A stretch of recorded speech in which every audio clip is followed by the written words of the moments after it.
Well, it's a typical struggle of the uncertainties in the environment and the business positioning of a firm. Okay, so as you know, China is a rapidly changing country.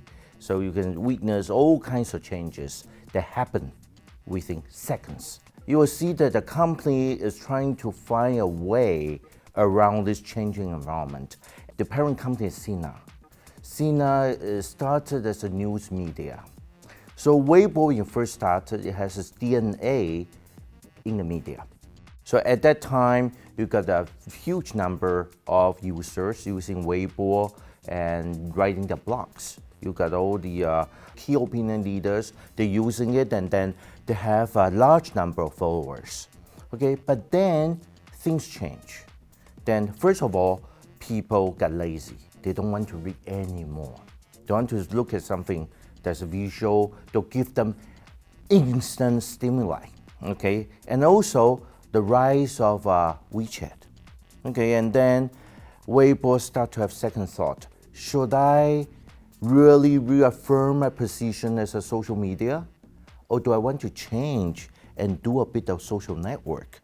So when you are swinging between the two, that's really not too good for the company, because then you will dilute your commitment of resources both ways. So amidst the two challenges, as I outlined just now, the challenge from not only WeChat, but other competitors, and also the changing habits of your users, from reading to visual things right now. Finally, they realized that the most advantageous position it can take is really back to social media. Because with social network, there's no way it can compete with the big guys like WeChat. Yeah, but then the current challenges is that, as I say, not too many people are reading, and also many key opinion leaders are leaving Weibo. But still, it has the biggest reader base still right now in China.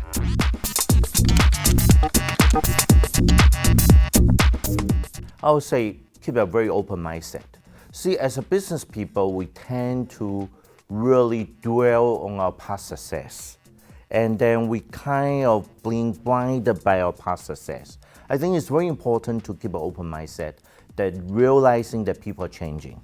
And also rely on if you have data, if you have big data as a weapon, use that.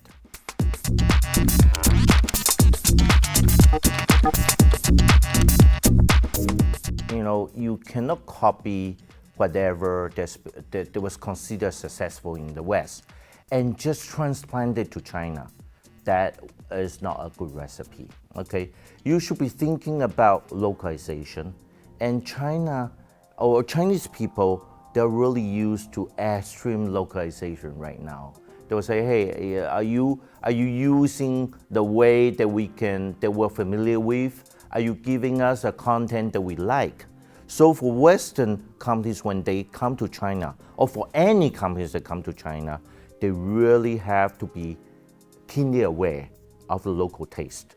And that's particularly crucial right now because China is getting very strong national confidence now. Because China is I would say, the second biggest economy in the world right now, and people are very confident because they have technology and then they also have purchasing power. So if you want to come to China, be prepared to do whatever things that we like.